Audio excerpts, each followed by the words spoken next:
Sus palabras son estas, la de Jeremías. El Señor me lo hizo saber y lo comprendí.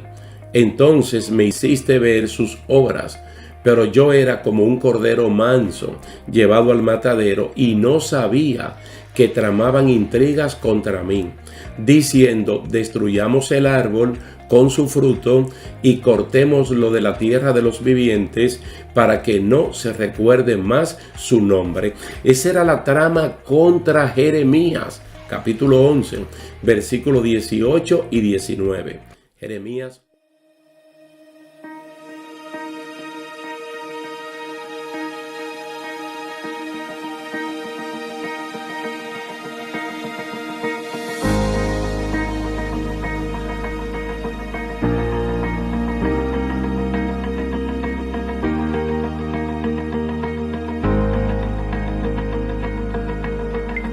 Dios le bendiga, mis queridos hermanos. Qué gusto estar una vez más con ustedes para continuar con esta serie de estudios bíblicos, la Iglesia del Nuevo Testamento. Lindo lo que hemos visto hasta el día de hoy y confiamos en que el Señor seguirá bendiciendo nuestras vidas en los capítulos que tenemos al porvenir.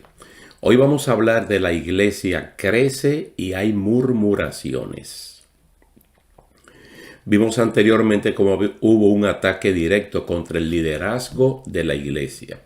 Y en el antepenúltimo, cómo la primera disciplina fue ejecutada en la iglesia en los casos de Ananías y de Zafira. Aquí la iglesia crece, pero también aparecen murmuraciones. El crecimiento pues trae este tipo de problemática y vamos a leer el capítulo 6 del libro de los Hechos, los primeros 7 versículos. Por aquellos días, al multiplicarse el número de los discípulos, surgió una queja de parte de los judíos helenistas en contra de los judíos nativos, porque sus viudas eran desatendidas en la distribución diaria de los alimentos. Entonces los 12 convocaron a la congregación de los discípulos y dijeron: no es conveniente que nosotros descuidemos la palabra de Dios para servir mesas. Por tanto, hermanos, escoged entre vosotros 7 hombres de buena reputación, llenos del Espíritu Santo y de sabiduría, a quienes podamos encargar esta tarea. Y nosotros nos encargaremos a la oración y al ministerio de la palabra. Lo propuesto tuvo la aprobación de toda la congregación y escogieron a Esteban, un hombre lleno de fe y del Espíritu Santo, y a Felipe, a Prócoro, a Nicanor, a Timón, a Parmenas y a Nicolás, un prosélito de Antioquía, a los cuales presentaron ante los apóstoles y después de orar pusieron sus manos sobre ellos. Y la palabra de Dios crecía y el número de los discípulos se multiplicaba en gran manera en Jerusalén y muchos de los sacerdotes obedecían a la fe. Todo eso es Hechos capítulo 6, los versículos del 1 al 7. Ustedes sabrán, hermanos, que la iglesia está obligada por la ley del amor a actuar sin discriminación para evitar las murmuraciones. El capítulo 13 de la primera carta a los Corintios define muy bien el papel del amor cuando lo conjugamos como verbo amar y también cuando lo vemos como si fuera ese sustantivo, el amor. Lo podemos ver como el sustantivo amor y como el verbo amar, y de cualquier manera pues estamos viendo algo que no permite las discriminaciones. Las murmuraciones con bases reales son hasta peores que las demás porque no se canalizan a veces por las vías institucionales, para corregirlas, sino que corren de boca en boca. Pero en este caso no fue así, porque esta queja se canalizó por la vía institucional. Los que se sintieron perjudicados, ciertamente hubo esa murmuración inicialmente, pero luego la canalizaron por la vía correcta, que fue la vía de los apóstoles. El liderato compuesto por los apóstoles fue puesto a prueba en dos direcciones. Una, con este problema para ver si ellos dejaban las tareas que Dios le había asignado de la oración y el ministerio de la palabra. Y dos, para saber si podían delegar funciones en la solución de los problemas que ahora se estaban presentando. Entonces ellos fueron probados para ver hasta dónde estaba el nivel de capacidad, de madurez de ellos para resolver problemas que son propios cuando un grupo comienza a crecer como estaba creciendo la naciente iglesia del Nuevo Testamento. Mire, históricamente hablando, tanto para nosotros como para ellos que están más o menos en el medio, cuando hablamos de Jetro, el suegro de Moisés, aquel sabio consejo que le dio a Moisés en el capítulo 18 del libro de Éxodo, especialmente el versículo 20, contiene parte del consejo de Jetro cuando le dijo a Moisés: enséñales los preceptos y las leyes, muéstrales el camino por donde deben andar y lo que han de hacer. Todo parece indicar que esa manera muy estratégica, muy sabia de Jetro aconsejar a Moisés todavía en ese tiempo tenía mucha relevancia. El asunto de delegar y retener funciones claves en la vida institucional del pueblo de Israel y en este caso ahora de la iglesia, porque los apóstoles, el liderato no puede hacerlo todo. Y si debería hacerlo todo, parte de su todo es el saber delegar, el saber delegar. Entonces, lo primero es reconocer el problema como existente. Entonces, reconocido como tal, ellos procedieron a dejar la solución en las manos del sector querellante. Y la solución fue buscar 7 personas, en este caso 7 hombres, para encargarlo de la distribución diaria de alimentos a las viudas griegas y a las viudas judías, de tal modo que se resuelve el problema sin dañar a la gente y que este mal no se vuelva a repetir. Nosotros no podemos poner un remiendo en un vestido viejo con una tela nueva porque el problema va a ser peor. O el caso de los odres. Echar un vino nuevo en un odre viejo, se va a perder el odre y el vino también. Entonces la solución tiene que ser práctica y una solución que realmente impida que ese problema se vuelva a repetir. Por lo tanto, las personas que son candidatos a ocupar estos puestos, no es que ven tú y ven tú. Son personas que mínimamente necesitaban 3 características: estar lleno del Espíritu Santo, ser sabios y ser personas de buen testimonio. Porque estas personas van a administrar cosas que no son de ellos. Son cosas que pertenecen al reino de Dios y hay que distribuirlas de manera equitativa. Ya nosotros vimos en los capítulos 2 y en el capítulo 4 del libro de los Hechos que entre ellos no había ningún necesitado, porque voluntariamente los que tenían propiedades la vendían y traían todo el dinero a los pies de los apóstoles y eran repartidos en cantidades iguales, especialmente el necesitado. Entonces, reconociendo algo que el apóstol Pablo enseña, por ejemplo, podemos citar aquí a Pablo y sus instrucciones doctrinales con respecto a la conducta del cristiano, para no hacer las cosas por otra causa que no sea el amor. Hay que tratar de eliminar de cuajo, de raíz, cualquier intención de servir en la obra de Dios que no sea el amor ágape.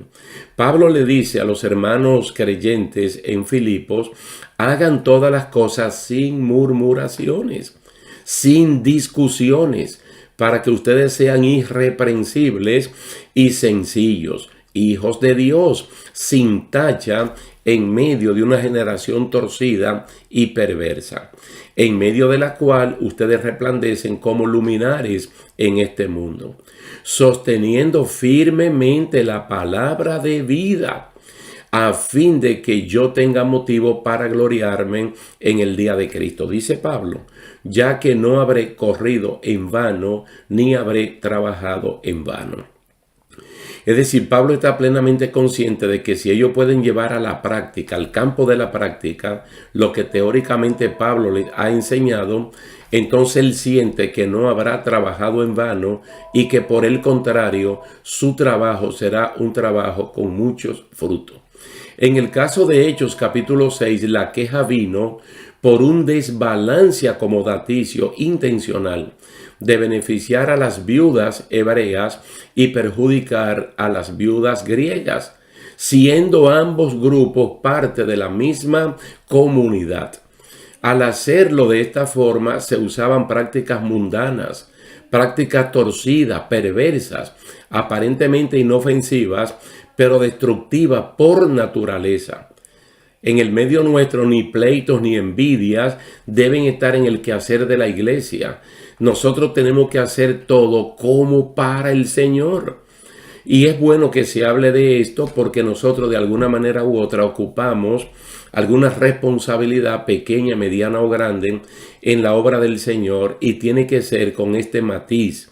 Todo lo bueno, todo lo honesto, todo lo verdadero, si esas cosas tienen algún valor, alguna virtud, es lo que nosotros tenemos que hacer. Ahora, estuvo muy bien la presentación de la queja del sector perjudicado a los apóstoles, ya que usaron la vía institucional apropiada. Se ve que la queja era cierta y los dos se procedieron a la solución definitiva y armoniosa de este problema, como debe ser en la iglesia del Señor. No podemos hacer un escándalo y creer que en una comunidad creciente estas cosas no van a ocurrir. Pueden ocurrir. Lo que debemos estar atentos y alerta para solucionarlo por la vía más bíblica posible. Este problema o crisis dio paso a la aparición de nuevas oportunidades ministeriales para personas que aparentemente estaban en el anonimato, eclipsados por un tiempo por los apóstoles. Porque la comunidad va creciendo y son personas que traen dones y talentos dados por el Señor y que pueden enriquecer la comunidad. Entonces, cuando se da esta crisis, lo que se abre es una oportunidad para que otros puedan trabajar.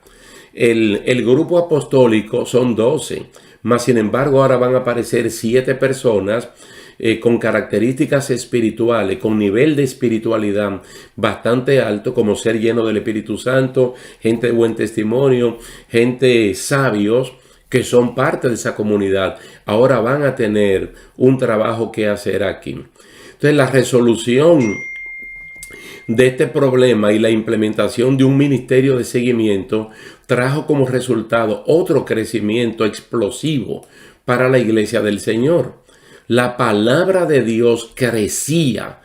Mire que siempre se resalta en el libro de los Hechos el crecimiento de la palabra del Señor, porque está hablando del conocimiento y del uso que hacen los creyentes de la palabra de Dios en su modus vivendi, cómo practican la palabra de Dios viviéndola y cómo utilizan la palabra del Señor en la resolución de problemas, de conflictos. Entonces, la palabra de Dios crecía como la vía de alimento espiritual y manual de vida para la sana convivencia.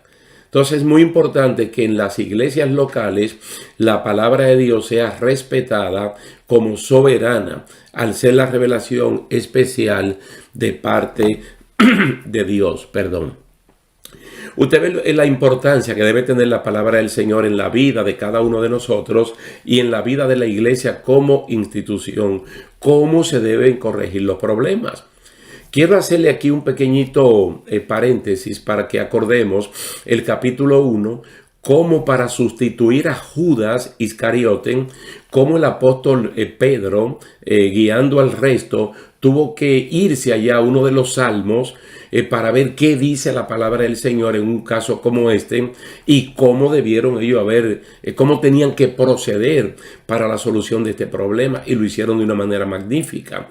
O como en el capítulo número 2, ante los ataques de los burladores de que los 120 estaban borrachos a las 9 de la mañana, el apóstol Pedro tuvo que apelar al capítulo 2 del libro de Joel y explicar que esto era el cumplimiento. Desde allá y el cumplimiento de lo que Cristo no hacía mucho tiempo había dicho que iba a enviar la promesa. ¿Cómo resolvieron todo esto? Con la palabra de Dios.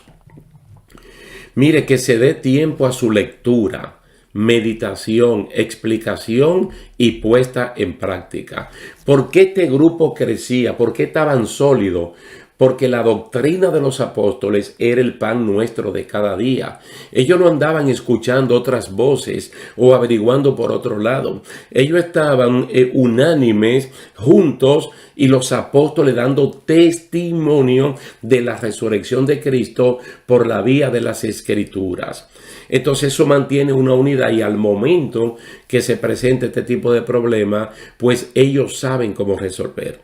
La palabra de Dios es la única que puede penetrar hasta lo profundo de un individuo y separar alma de espíritu, discernir los pensamientos y poner en orden los sentimientos. Porque allí afloraron sentimientos de amargura y con razón, porque la persona veía la discriminación en contra de las judías helenistas a favor de las judías nativas.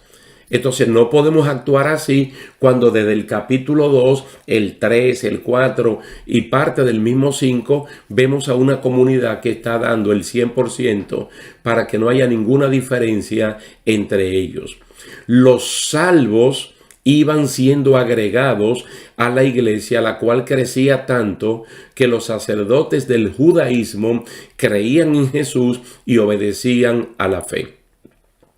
Hay que notar cómo la sabia decisión de enfrentar este problema de las murmuraciones trajo tan grande bendición al pueblo de Dios. Podemos aprender del perfil de los apóstoles y de los 7 diáconos para, sin temor ni dudas, enfrentar las amenazas que día a día nosotros podamos tener. Es cierto, no lo podemos ver como un fracaso, como un acto de pecado en la iglesia, sino como una oportunidad para demostrar nuestra madurez, nuestro crecimiento, nuestro conocimiento en la palabra del Señor y enfrentar cualquier tipo de situación que esté afectando la iglesia, venga de afuera o se genere internamente. Quiero recapitular solamente haciendo énfasis en ese versículo 7, aquí de Hechos capítulo 6, y la palabra de Dios crecía.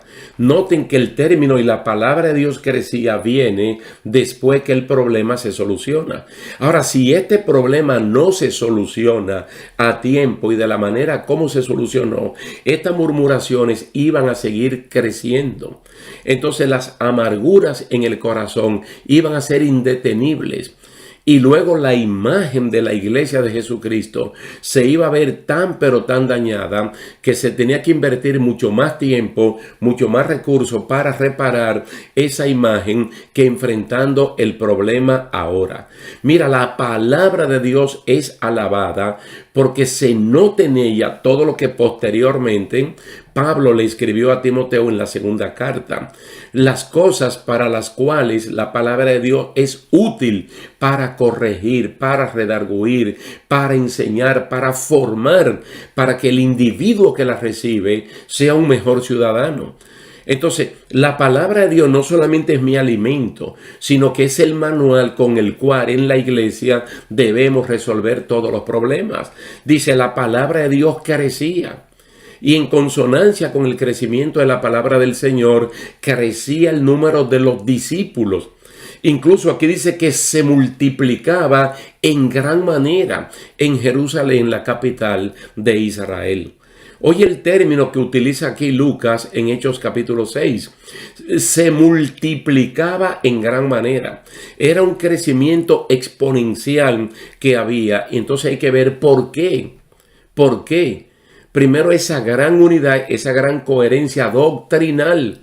no es saludable. Y yo no lo digo porque sea pastor y no quisiera que una persona se mueva de la congregación que pastoreo y se esté moviendo así por así.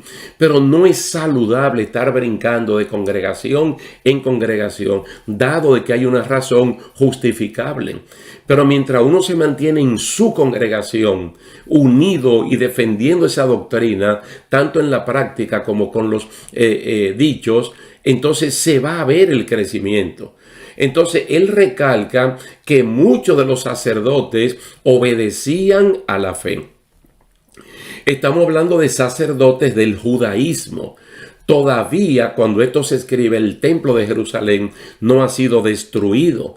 El templo destruido en el año 70 después de Cristo. Por lo tanto, habían sacerdotes que estaban en sus funciones como descendientes de Aarón. Pero dice claramente que estas personas obedecían a la fe. Y es un elemento a tomar en cuenta. Porque cuando una persona, como un sacerdote judío, obedece a la fe, entonces su comportamiento en su trabajo es distinto. Su comportamiento en su hogar es distinto. Porque cuando hay un sometimiento a la fe que viene de parte de Dios, entonces nosotros actuamos en consonancia con esa fe. Van a venir los problemas en la medida de que la familia carece, la iglesia carece. No debemos tener temores porque los problemas se hagan complejos o porque problemas nuevos no vistos anteriormente aparezcan. Vamos a tener la capacidad y la instrucción de parte del Señor para corregirlo. La iglesia viene creciendo, la iglesia es atacada al liderato especialmente y luego interiormente con esta murmuración que tenían hasta cierto punto justificación porque se discriminaba un sector en favor de otro. Pero vemos la mano poderosa de Dios y vemos la prevalencia de la palabra del Señor en la solución de cualquier tipo de conflicto. Vamos a dejarlo hasta aquí, dándole las gracias a Dios por esta linda oportunidad de estudiar estos 7 versículos del capítulo 6 del libro de los Hechos y esperamos en el Señor que podamos vernos en una próxima ocasión. Dios me le bendiga y hasta la próxima.